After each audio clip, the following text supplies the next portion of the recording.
અમદાવાદના ધંધુકામાં યુવકની હત્યાના મામલે હવે આરોપી સામે બુલડોઝર કાર્યવાહી કરવામાં આવી રહી છે। 20 થી 22 ગેરકાયદે બાંધકામ તોડવાની કામગીરી શરૂ કરાઈ।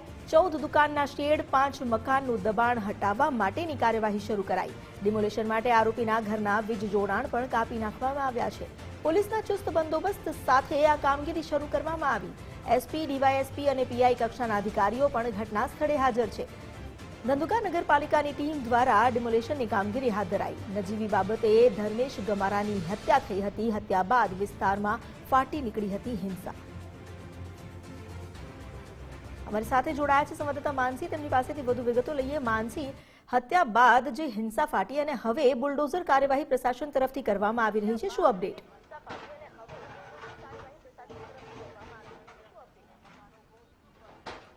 ચોક્કસથી અમિતા, કાયદામાં રહેશો તો જ ફાયદામાં રહેશો આ પ્રકારના જે નિવેદન છે તે અનેક વખત આપણા ગૃહમંત્રી હર્ષભાઈ સંઘવી આપી ચૂક્યા છે અને તેમને આ નિવેદનને સાબિત પણ કરી। અહીંયા 4 મકાનોની દબાણ આઈડેન્ટિફાઈ કરી લેવામાં આવે છે અને આ જો છે તો આમાં બધા પ્રોસેસ પૂર્ણ થઈ ગયા છે અને કોર્ટના જો પ્રક્રિયા હતા આ પણ પૂર્ણ થઈ ગયા છે। તો આ અહીંયા આજ દૂર કરવામાં આવશે અને આ પછી ધંધુકા રેલવે સ્ટેશનથી ધંધુકા 4 રસ્તા સુધીના સ્ટેટ હાઈવેના મધ્યબિંદુથી 10 થી 12 મીટરના જો દબાણ છે આ દૂર કરવામાં આવશે અને આ પછી યુજીવીસીએલ ધંધુકા દ્વારા ગુનાહિત ઇતિહાસ ધરાવતા લોકોના ઘરે જો વીજ કનેક્શન હતા, ગેરકાયદેસર વીજ કનેક્શન હતા, આ પણ દૂર કરવામાં ઓલરેડી આવેલ છે અને આમાં જો છે એફઆઈઆર દાખલ કરવાની પ્રક્રિયા પણ પૂરું કરી દીધા છે। અને આ પછી છેલ્લે જો ધંધુકા વિસ્તારમાં આવી રીતે જેટલા ગેરકાયદેસર દબાણ છે એ દબાણ ભવિષ્યમાં દૂર કરવામાં આવશે અને આ જો દબાણ દૂર કરવાની કામગીરી છે અમારું આ ચાલુ રહેશે। તો જો છે આ ગેરકાયદેસર દબાણ જ્યાં છે ત્યાં લોકોના મારી અપીલ છે કે એ સ્વ અને પોતાની ખર્ચેથી દૂર કરી લે। અહીંયા 4 છે અને ધંધુકા બગોદરા રોડ ઉપર કુછ એક દબાણ છે અને કુછ એક દબાણ જો છે તો આરોપીઓના ગેરકાયદેસર દબાણ છે આ બધું દૂર કરવામાં આવશે। સર, જે ગેરકાયદેસર વીજ કનેક્શન કાપવામાં આવ્યા છે એ બંને કયા આરોપીઓ છે તેમના ઘરે ગેરકાયદેસર વીજ કનેક્શન? અને એ માહિતી અત્યારે અમારા પાસે છે નહીં, એ ડિટેલ્ડ માહિતી છે, એ ડિટેલ માહિતી જો છે તો લેટર આપી દઈશું। સાહેબ, અંદાજિત કેટલા યુનિટ, કેટલા એકમો હશે જ્યાં જે તંત્ર દ્વારા કામગીરી કરવામાં આવશે? કોઈ એક આંકડો કહી શકાય અંદાજિત? અહીંયા જો છે ખાટકીવાસમાં 4 છે અને જો રોડ ઉપર છે અહીંયા લગભગ 5 થી 10 ઘરો છે, 5 થી 10 દુકાનો છે અને આ પછી આરોપીઓના કુછ ગેરકાયદેસર દબાણ છે આ દૂર કરવામાં આવશે। બંને આરોપીઓના જે ઘર છે તેના ઘરે આરોપીઓના ઘર છે તે ગેરકાયદેસર છે, કાયદેસર છે, તેને લઈને શું કાર્યવાહી? અને એ આમાં તપાસ ચાલુ છે અમારું અને થોડા ઘણા ગેરકાયદેસર છે અહીંયા આ दूर करवामा आवશે। सर, हिंदी आज यहाँ पर कार्यवाही की जा रही है। मैं आपको हिंदी में भी एक ब्रीफ दे देता हूँ। हाँ सर, कार्यवाही तो ये मतलब धर्मेश गमारा की हत्या के बाद यहाँ पर इलीगल एंक्रोचमेंट हटाए जा रहे हैं, क्या है पूरी डिटेल, कितनी जगह पर आज जो गैरकायदेसर दबाण है? તો સાથે માનસી જોડાયેલા છે। માનસી, જે ડિમોલેશન કરવામાં આવી રહ્યું છે, ગેરકાયદે જે બાંધકામ છે તેની પર શું અપડેટ આપવામાં આવ્યું છે પ્રશાસન તરફથી?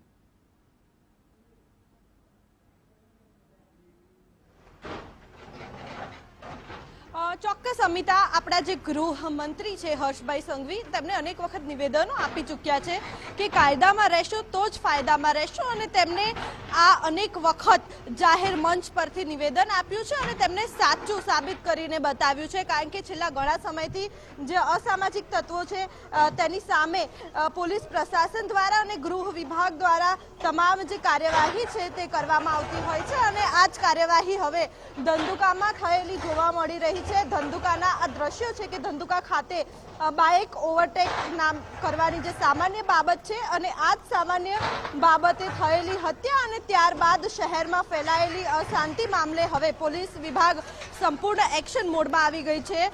પોલીસે હત્યાના બંને મુખ્ય આરોપીને તો ઝડપી જ લીધા છે, પરંતુ હવે તેમના જે નિવાસસ્થાન છે કે જ્યાં ગેરકાયદેસર બાંધકામ હતું તેની ઉપર હવે દાદાનું જે બુલડોઝર છે તે ફરેલું જોવા મળી રહ્યું છે। એટલે કે ધંધુકામાં જે ગેરકાયદેસર દબાણો છે તે દૂર કરવાની જે કામગીરી છે એની શરૂઆત થઈ ચૂકી છે. અનેક જે જેસીબી મશીન છે દ્રશ્યોમાં પણ જોઈ શકાય છે કે તેનાથી આ જે તોડફોડ છે, દબાણ હટાવવાની જે કામગીરી છે તે શરૂ કરી છે.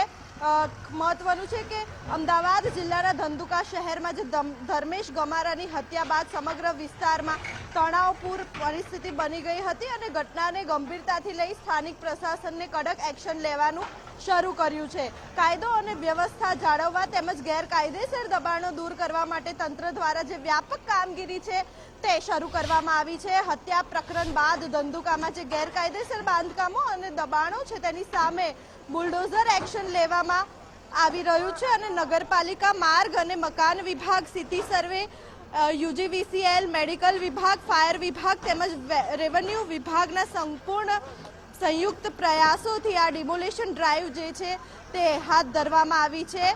પ્રાથમિક માહિતી મુજબ લગભગ 20 થી 22 જેટલા જે ગેરકાયદેસર બાંધકામો છે તેની ઉપર બુલડોઝર ફરતું જોવા મળી રહ્યું છે. 22 કરતાં વધારે મકાનો છે તે આજે તોડી પાડવામાં આવશે. ધંધુકાથી રાણપુર 4 રસ્તા સુધી આવેલા રસ્તા પરના જે ગેરકાયદેસર શેડ છે અને દુકાનો છે તે દૂર કરવાની જે કાર્યવાહી છે તે હાથ ધરવામાં આવી છે. અંદાજે 14 જેટલા જે ગેરકાયદેસર શેડ છે તે તોડી પાડવામાં આવશે. સાથે સાથે ખાતકીવાર વિસ્તારમાં પણ 5 જેટલા જે ગેરકાયદેસર મકાનો છે તે પણ ડિમોલેશન હેઠળ આવશે. ફેદરા ધંધુકા હાઈવે પર આવેલા 12 જેટલા જે એકમો છે તેને અગાઉ પણ નોટિસ આપવામાં આવી છે અને જરૂરી કાર્યવાહી છે તે પણ આગળ વધવામાં આવશે. આ ઉપરાંત જે કિશન ભરવાડ હત્યા કેસના આરોપી છે સબ્બીર ચોપડાના ઘરે પણ ગેરકાયદેસર વીજ જોડાણને દૂર કરવાની જે કામગીરી છે તે શરૂ કરવામાં આવી છે. સાથે જ જે ઇમ્તિયાઝ પઠાણના નિવાસ સ્થાને પણ આ જ પ્રકારે જે કાર્યવાહી છે તે શરૂ કરવામાં આવી છે. વીજ વિભાગ દ્વારા જે ઇલેક્ટ્રોનિક એક્ટ હેઠળ જે ફરિયાદ છે તે પણ નોંધવામાં આવી છે અને આ સમગ્ર કામગીરી દરમિયાન કોઈ અચનીચની બનાવ ન બને તે માટે ચુસ્ત પોલીસ બંદોબસ્ત પણ તૈનાત જોવા મળી રહ્યો છે. ધંધુકા પોલીસ સ્ટેશનથી તમામ પોલીસ વિભાગના જે કર્મચારીઓ છે તેનો કાફલો તૈનાત જોવા મળી રહ્યો છે અને ધંધુકા શહેર જાણે પોલીસ છાવણીમાં ફેરવાયું હોય તેવા દ્રશ્યો હાલ સામે આવી રહ્યા છે. એસીપી, ડીવાયએસપી અને પીઆઈ કક્ષાના તમામ અધિકારીઓ પણ આ ડિમોલેશનની કામગીરીમાં જોડાઈ ગયા છે અને તે હાજર રહીને તમામ જે કામગીરી છે તેની ઉપર નજર રાખી રહ્યા છે. એટલે કે પ્રશાસન દ્વારા હવે સ્પષ્ટ સંદેશ આપવામાં આવ્યો છે કે કાયદાનું ઉલ્લંઘન સહન નહીં કરવામાં આવે અને જે ગેરકાયદેસર પ્રવૃત્તિઓ છે તેની સામે કડક કાર્યવાહી કરવામાં આવશે. ધંધુકાના હાલ સ્થિતિ પર નજર રાખવામાં આવી રહી છે અને શાંતિ જળવાઈ રહે તે માટેના તમામ જે પગલાં છે તે લેવામાં આવી રહ્યા છે. એટલે કે હવે ક્યાંક ને ક્યાંક પોલીસ પણ એક્શન મોડમાં જોવા મળી રહી છે. એક તરફ ઇલેક્શન નજીક છે અને બીજી તરફ અસામાજિક તત્વો સામે પણ કડકમાં કડક કાર્યવાહી કરવામાં આવી રહી છે. એટલે કે ક્યાંક ને ક્યાંક વધુ એક વખત જે અસામાજિક તત્વો છે તેમને આ નિવેદન ચોક્કસ યાદ રાખવું જોઈએ ગૃહમંત્રી હર્ષભાઈ સંઘવીનું કે કાયદામાં રહેશો તો જ ફાયદામાં રહેશો. જો કાયદાનું ઉલ્લંઘન કરશો તો ચોક્કસથી તમારી સામે કડકમાં કડક કાર્યવાહી કરવામાં આવશે અને આ વસ્તુ સતત ચાલુ રહેશે. એ જ પ્રકારે ધંધુકામાં હાલ ડિમોલેશનની જે કામગીરી છે તે શરૂ કરવામાં આવી છે.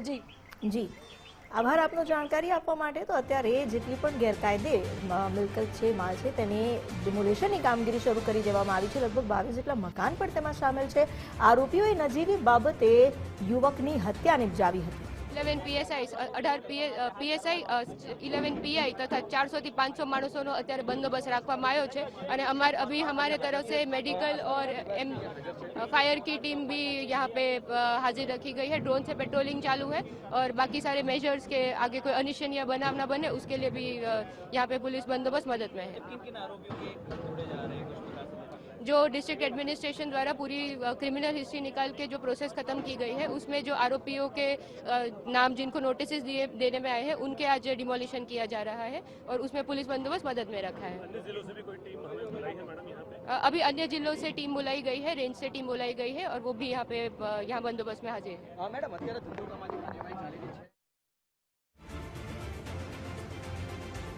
નજીવી બાબતે હત્યા કેસ બાદ જે મામલો વિચક્યો હતો, આખરે હવે આરોપીઓની જે ગેરકાયદે મિલકત છે તેની સામે બુલડોઝર એક્શન લેવામાં આવ્યું છે. પોલીસના બંદોબસ્ત સાથે પાલિકા પ્રશાસન આ ડિમોલેશનની કાર્યવાહીમાં લાગ્યું છે.